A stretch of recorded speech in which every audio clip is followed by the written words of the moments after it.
Louvado seja Deus, boa noite, a paz do Senhor Jesus. Estamos aqui mais uma vez para a nossa live e eu quero pedir que você compartilhe com outras pessoas. Vamos estar aqui de 30 a 40 minutos. Lembrando que amanhã, sábado, às 5 horas da manhã, nós estaremos com a nossa corrente de oração, que está sendo uma bênção, as pessoas estão participando, um número mais ou menos. Aqui também há um número mais ou menos de pessoas que estão participando da nossa live. Nós estamos em uma campanha esta semana, desvendando o futuro e falando sobre escatologia, ciência das coisas futuras. Quem acompanhou todos os dias tem um ensinamento muito bom, muito profundo a respeito de escatologia, e eu espero que vocês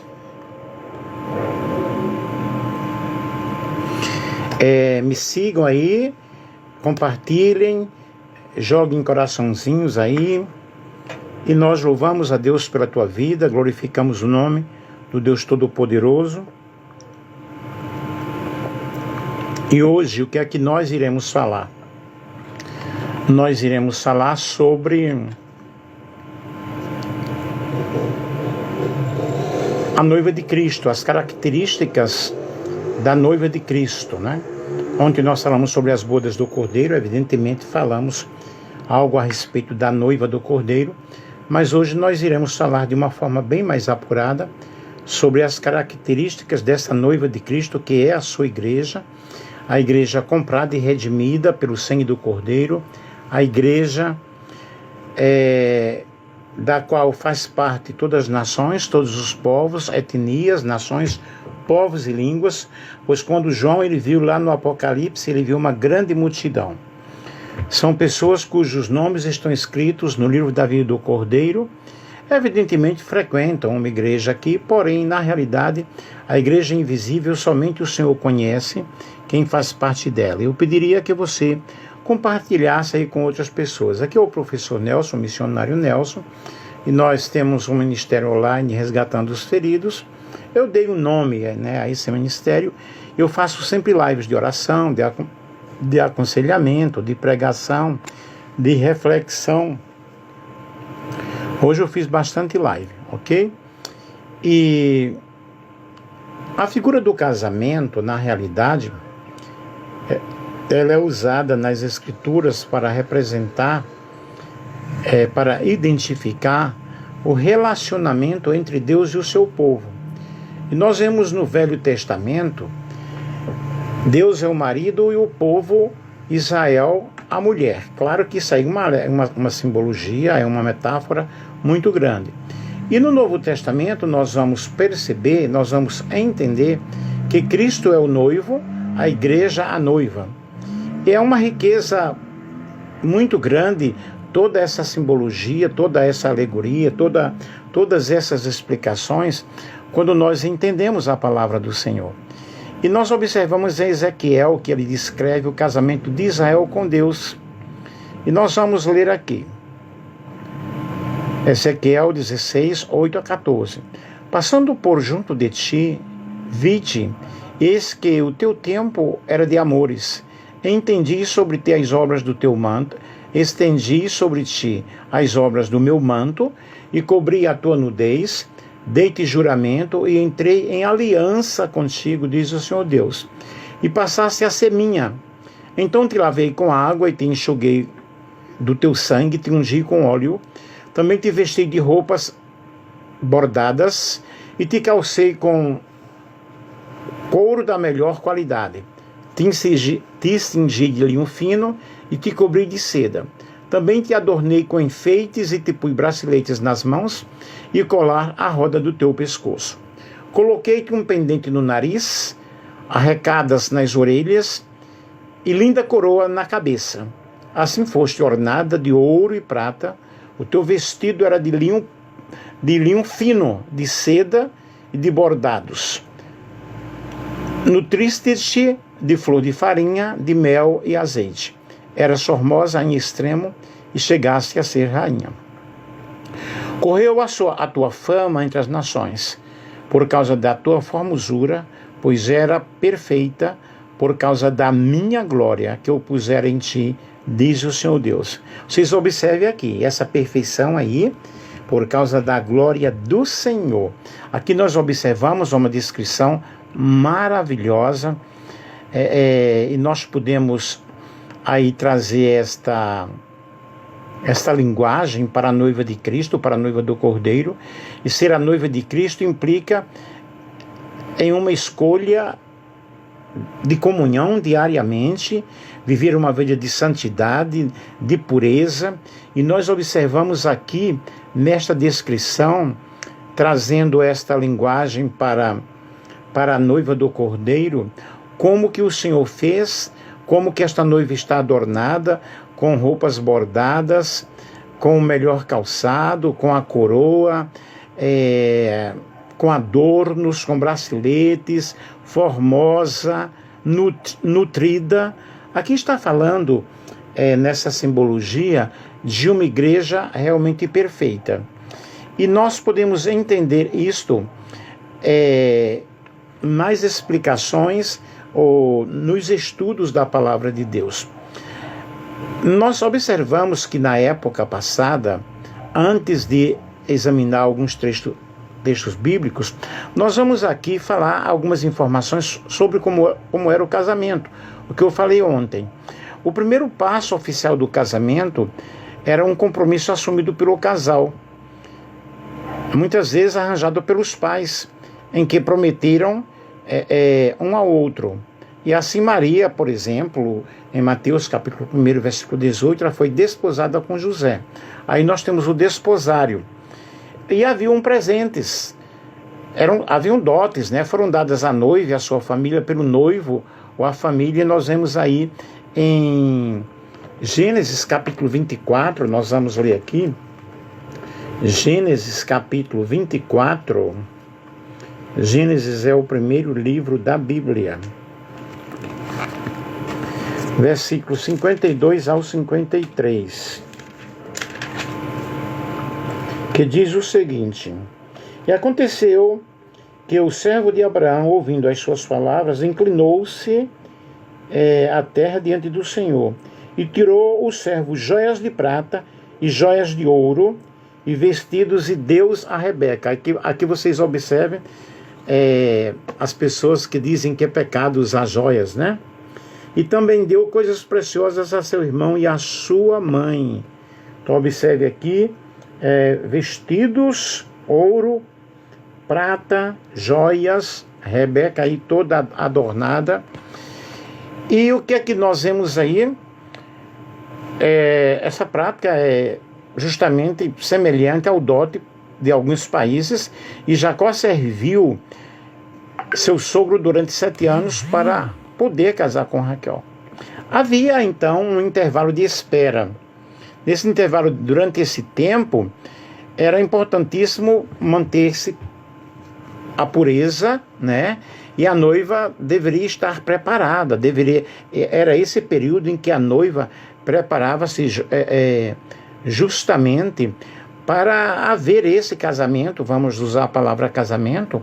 Caso contrário, poderiam romper esse relacionamento sem, todavia, haver o processo total do casamento. Aí havia o quê? As bodas ou o banquete nupcial, que nós falamos ontem, e começava quando o noivo ele chegava à casa da noiva para levá-la para sua casa. A noiva esperava, usando roupas especiais, usando joias especiais. Havia um acompanhamento, havia o cortejo, né, das donzelas e por outros convidados. E a festa, evidentemente, durava uma semana.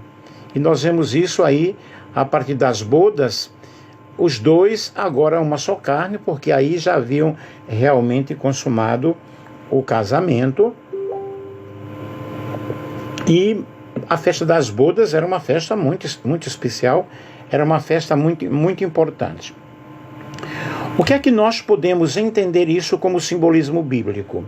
Cristo é o esposo, o noivo, né? A igreja, a noiva. E nós podemos fazer um relacionamento dessa linguagem que nós explicamos aí, para nós termos a ideia do compromisso que a noiva, a igreja, né, a igreja deve ter para com o noivo.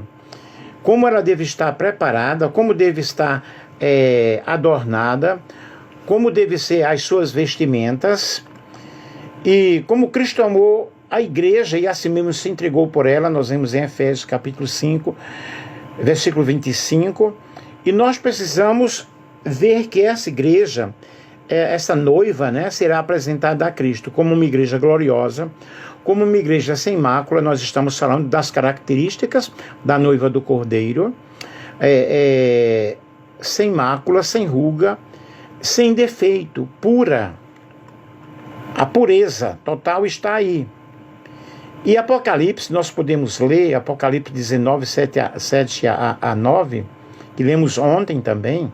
Alegremo-nos, exultemo-nos e demos-lhes a glória, porque são chegadas as bodas do Cordeiro, cuja esposa a si já se ataviou, pois lhe foi dado vestir-se de linho finíssimo, resplandecente e puro, porque o linho finíssimo são os atos de justiça dos santos. Então vocês observem que as características dessa noiva é justamente a pureza, a justiça. Esse linho fino representa esse atavio da noiva, esse cuidado que a noiva tem para apresentar-se para o seu noivo. E ele falou, né, aqui nós vemos aqui, a noiva preparada com uma esperança, com uma certeza de estar eternamente com o Senhor. Vi também a cidade santa, a Nova Jerusalém, que descia do céu da parte de Deus, ataviada, como noiva preparada para o seu marido. Então vejam bem, o que é ataviada? Adornada. E quais são esses adornos da noiva? Como essa noiva realmente deve ser? A noiva adornada para o seu esposo. É um simbolismo do casamento do Cordeiro de Deus com a igreja, que lhe será apresentada. É um quadro muito singelo, um quadro muito romântico. E as Escrituras servem para nos ensinar, para nos mostrar que nós devemos estar preparados e aptos para toda boa obra. E que a noiva do Cordeiro, ela está adornada através dos atos de justiça. Dos atos de justiça. E a beleza da noiva, ela vem do noivo. E não é assim nos casamentos humanos que conhecemos, porque a noiva quem escolhe o vestido, arruma-se, passa um dia, 2 dias, tudo aí se embelezando, mas toda a beleza da noiva, de Ezequiel 16, 1 a 14, veio justamente do amado, veio do esposo. Pois Deus encontrou a Israel como uma menina abandonada pelos próprios pais, porém ele cuidou dessa menina. É o texto que nós lemos, né? E que eu quero frisar bem aqui, deixa eu ver, quando disse assim, passando eu por ti, vi-te, né? Eis que teu tempo era tempo de amores. E aqui estendi sobre ti as abras do meu manto. Isso aí fala de proteção, para cobrir a tua nudez. Depois fala do juramento, a aliança. A aliança. Fala da unção, a unção com óleo. As roupas bordadas, te calcei com couro da melhor qualidade. Te cingi com linho fino. Te cobri de seda.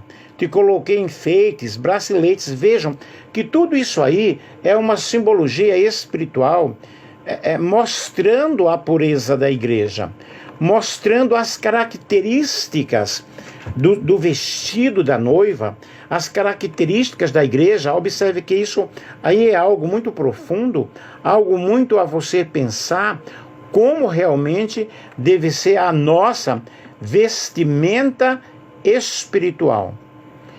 E, pois era perfeita, diz aqui, por causa da minha glória que eu pusera sobre ti.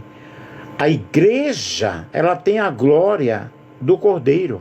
A igreja, ela tem a glória do Filho de Deus. E a beleza da igreja vem de Cristo. Ele se entregou com o objetivo de santificar essa igreja, de lavar pela lavagem, né, pela purificação da palavra, para apresentar a si mesmo uma igreja gloriosa, uma igreja santa, uma igreja sem defeito. E Jesus, ele exige santidade das pessoas. Ontem, em nossa live, Deus me tomava em profecia e falava sobre: eu estou pedindo santidade do meu povo, que é uma separação. Então, com o nosso vestido sujo, ou de qualquer forma e de qualquer maneira, nós não podemos chegar diante da presença do Senhor com as nossas vestes manchadas. Mas eu tenho uma boa notícia para ti, meu querido, minha querida. O sangue de Jesus Cristo, seu Filho, nos purifica de todo o pecado. A Bíblia diz: filhinhos, não pequeis, mas se todavia alguém pecar, temos um advogado junto ao Pai, Jesus Cristo justo. Nós sabemos que nem todos, na realidade, eles têm uma vida de santificação. E nós observamos isso conforme as cartas da igreja da Ásia. A congregação em Éfeso não aceitava homens maus e mentirosos, mas abandonou o seu primeiro amor. E o Senhor diz: olha, lembra-te de onde caíste e volta à prática das primeiras obras. Quem sabe talvez você é uma pessoa que antes tinha tanto entusiasmo de estar na presença de Deus e hoje está totalmente distanciado, mas há um convite para você nesta noite. Volta à oração, volta a orar com lágrimas, com jejum e santidade diante da presença de Deus. Em Pérgamo, a igreja conservava o nome do Senhor e não negou a sua fé, mas tolerava os que ensinavam falsas doutrinas. É o que nós vemos muito hoje, falsos ensinamentos, muita apostasia, muita coisa. A igreja em Tiatira era dedicada e ativa em obras, mas tolerava a profetisa Jezabel. Em Sardes nós vemos uma igreja que tinha uma reputação que ela estava viva, mas no entanto estava morta. A congregação, ou a igreja de Laodiceia, tornou-se uma igreja morta. E o livro de Apocalipse, ele fala sobre essas 7 igrejas, dando conselho para cada uma. E nós precisamos, queridos, observar como está a nossa conduta diante do Senhor. Cada dia nós precisamos de uma transformação. Cada dia nós precisamos de uma renovação na nossa mente e no nosso entendimento. E a palavra do Senhor nos diz que felizes são aqueles que são chamados à ceia das bodas do Cordeiro. E a noiva do Cordeiro, os crentes do Antigo Testamento juntar-se-ão aos fiéis da igreja, num só grupo, para apresentar-se à mesa do rei. Em Lucas 13, 29 diz que virão do Oriente, do Ocidente, do Norte e do Sul e assentar-se-ão à mesa do reino de Deus.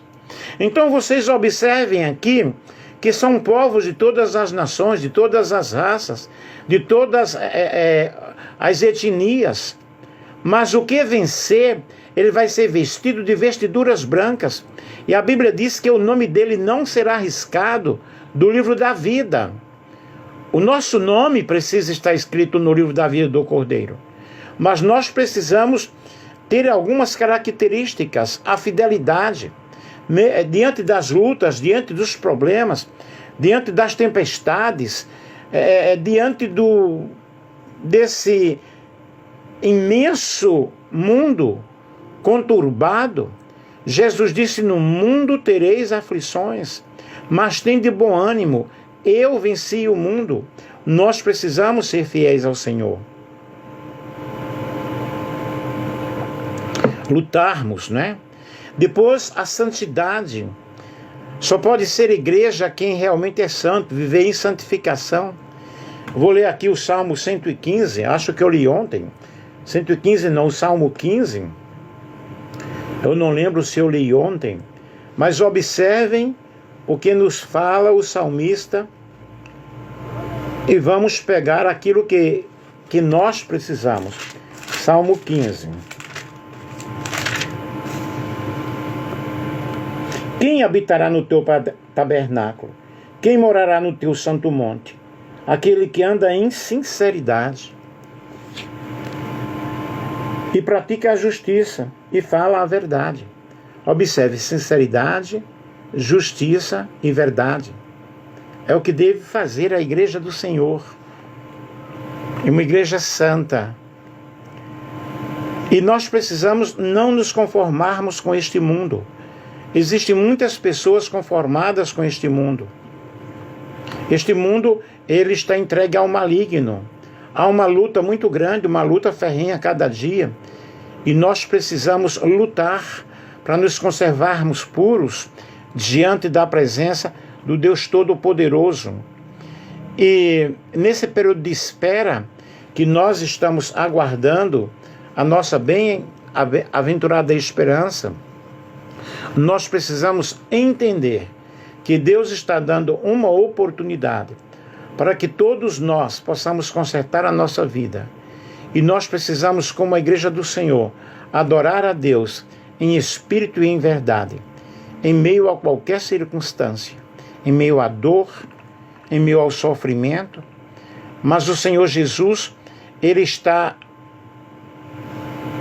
aleluia, através do seu Espírito, adornando a sua igreja.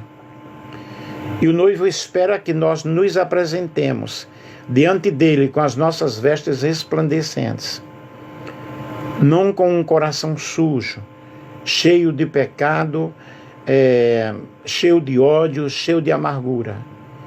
Jesus, ele está prestes a voltar e nós precisamos estar preparados. 1 Pedro 1, 13 a 16 diz: portanto, cingindo os lombos do vosso entendimento, sede sóbrios e esperai inteiramente na graça que se vos oferece na revelação de Jesus Cristo. É o nosso procedimento que nós devemos ser santos diante da presença de Deus. Diante da presença de Deus, nós precisamos nos alegrar cada dia. E a veste nupcial, querido, não é aquela veste manchada, não é aquela veste arrugada, mas é aquela veste cheia de pérolas. Nós estamos aqui falando no simbolismo espiritual. A veste do sumo sacerdote era assim, quando ele estava anualmente no Santo dos Santos, diante da presença de Deus. Aquele linho fino era tecido por mãos humanas e semelhante às vestes da noiva feita por ela mesma. O linho fino são a justiça dos santos. Eu devo estar costurando a minha roupa. Vejam que eu estou usando uma metáfora, uma simbologia espiritual. Esses atos são atos de justiça, expressando a nossa condição moral, expressando a nossa justiça diante da presença do Senhor. E o Senhor, Ele nos justifica. Quem nos justifica é Deus. Portanto, nenhuma condenação há para aqueles que estão em Cristo Jesus. E nós precisamos ver a palavra de Deus. Vós vos lavastes. E nós estamos lavados pela palavra. Nós estamos regenerados pela palavra. Nós estamos santificados pela palavra. A esposa se aprontou e todavia foi-lhe dado fazer isso. O Espírito de Deus, ele nos fala. O Espírito de Deus, ele fala conosco nesta noite, para que nós possamos ver o que está faltando no nosso adorno espiritual, na nossa vestimenta espiritual, em nosso interior. Não é com qualquer veste que você vai se apresentar diante da presença do Deus Todo-Poderoso. E a justificação, queridos, vem através de Cristo. A santificação, ela é um processo, isso vai acontecendo em toda a nossa vida. E isso é algo que nos concede, que nos é concedido através da graça de Deus. Por isso nós precisamos nos vestirmos cada vez mais dessa santidade, observando que a graça de Deus, ela se manifestou para trazer salvação a todos os homens. E a Bíblia diz que todo aquele que nele tem essa esperança, purifica-se a si mesmo, assim como ele é puro. Aleluia! E pela oração nós vamos entendendo esse processo de comunhão e de santificação com o Senhor. Que nesta noite você possa entender que as nossas vestimentas espirituais, elas devem estar de acordo com a vontade de Deus. Salmo 45, vamos ler aqui o Salmo 45. Vejam que coisa linda nos fala o Salmo 45, versículo 8 e o versículo 9. Todas as tuas vestes cheiram a mirra, e aloés e cássia, desde os palácios de marfim, de onde se alegram. As filhas dos reis estavam entre as tuas ilustres mulheres. À tua direita estava a rainha ornada de finíssimo ouro de Orfi. O noivo Jesus Cristo, ele veste sua roupa de realeza. E de modo apropriado, a noiva de Cristo, ela está perfumada. E a Bíblia diz que nós temos o bom cheiro de Cristo. Aleluia! E ela exala uma fragrância agradável, semelhante à dos seletos perfumes, como a mirra e cássia.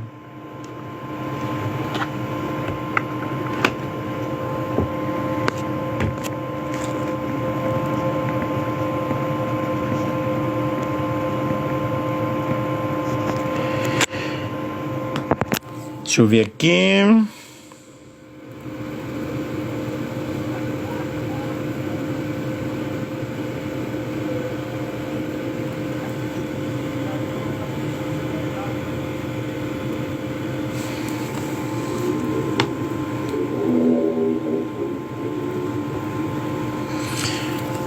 Aí o que é que nós podemos fazer, pessoal?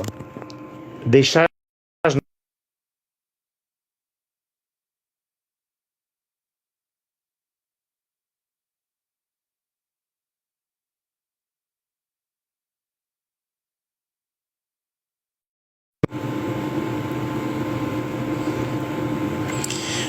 as nossas vestes embranquecidas pelo sangue do Cordeiro.